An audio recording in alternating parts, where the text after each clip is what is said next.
जिस लेबनान और उसके लड़ाके हिजबुल्लाह के खिलाफ इजराइल ने जंग छेड़ रखी है, वो देश कभी ईसाई बहुल देश हुआ करता था। लेकिन पिछले 100 साल में ऐसा क्या बदला और ऐसा क्या हुआ जिससे लेबनान की 70 से 80% आबादी ईसाई धर्म को मानने वाली थी, वहां अब उनकी आबादी 20% से भी कम रह गई है और बाकी पूरे मुल्क में इस्लाम का प्रसार हो गया है। आखिर क्या है लेबनान का इतिहास जिसके हिजबुल्लाह ने इजराइल को इतना परेशान किया है?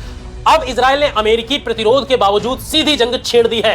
आज बात करेंगे विस्तार से। नमस्कार, मैं मुकेश कुमार और आज एक नए अध्याय के साथ, इंटरनेशनल यानी अंतर्राष्ट्रीय खबर के साथ, इजराइल और जिस तरीके से ईरान, हमास और तमाम सारी जंग छिड़ी हुई है, उसमें उस जगह के इतिहास के बारे में विस्तार से जानेंगे। पहले तो लेबनान का नक्शा देखिए। पश्चिमी एशिया के इस देश की उत्तरी और पूर्वी सीमा पर सीरिया है, तो दक्षिण में इजराइल।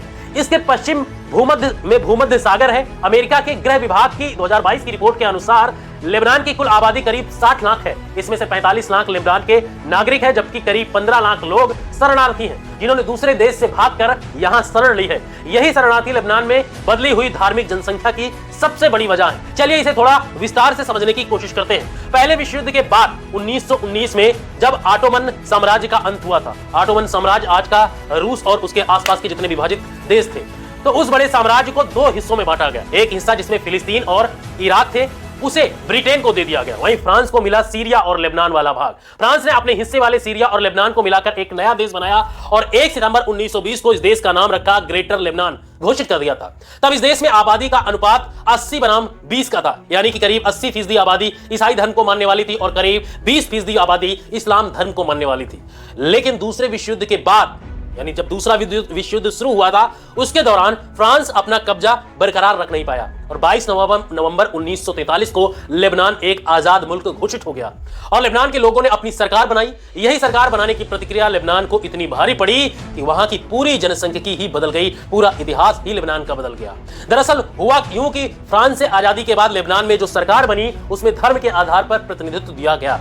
तब ईसाई आबादी की बहुलता थी, तो ईसाई लोगों को सरकार में ज्यादा पद मिले। मुस्लिम आबादी कम थी, तो मुस्लिम आबादी को कम पद मिले। इस बीच दूसरे विश्व युद्ध के खात्मे के बाद मध्य पूर्व एशिया में यूनाइटेड नेशंस की पहल जो है, उसका जो दखल है वो शुरू होता है। जिस तरीके से वहां पर यूनाइटेड नेशंस की जब नींव पड़ी थी 1948 में, तब एक नया देश बना था, नाम था उसका इजराइल। और जो इजराइल बना, उस पर अरब के बहुत से देशों को ऐतराज था, क्योंकि उसका मानना था कि वो जमीन इजराइल और उसके यहूदियों की नहीं, बल्कि फिलिस्तीनी और मुसलमानों की है। लेकिन इजराइल तो बन गया था, तो लाखों मुसलमानों को इजराइल को छोड़कर भागना पड़ा और फिलिस्तीन में जाना पड़ा। और इसमें से 1 लाख से भी ज्यादा फिलिस्तीनी लेबनान में शरणार्थी बनकर रहने लगे। ये लोग लेबनान में बैठकर इजराइल के खिलाफ हमले की योजना बनाने लगे, लगातार षड्यंत्र करने लगे।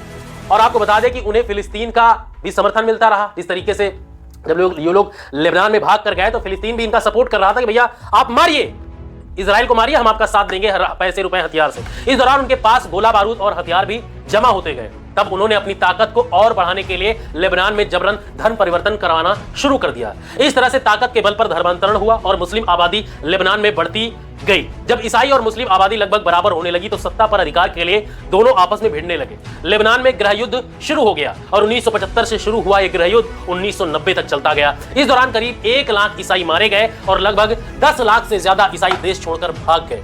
देश में जब यह गृह युद्ध चल रहा था, शुरू हुआ था, तब वहां पर 50% ईसाई और लगभग 37% मुस्लिम धर्म को मानने वाले लोग थे। गृह युद्ध की समाप्ति के बाद ये लगभग 47% ईसाई और 53% मुसलमान रह गए थे। लेकिन उसके बाद सीरिया और जॉर्डन से भी मुसलमानों का पलायन हुआ और वे लोग भी आकर लेबनान में ही बसते चले गए। आज की तारीख में लेबनान में ईसाई की आबादी, जो ईसाइयों की आबादी उस समय 70 से 80% हुआ करती थी, आज ईसाइयों की तादाद 15% के आसपास ही रह गई है। तो आज के लिए बस इतना ही। लेकिन ये सोचने वाली बात है, जिस देश में ईसाई बाहुल थे, वहां पर वो अल्पसंख्यक रह गए। फिलहाल इस वीडियो में इतना ही। लेकिन इस वीडियो में अगर आपको थोड़ी भी जानकारी अच्छी लगी हो, तो वीडियो को लाइक करके दूसरों तक शेयर जरूर करना, ताकि दूसरों को भी इसके बारे में पता चल सके। मिलते हैं नए वीडियो में, तब तक के लिए जय हिंद।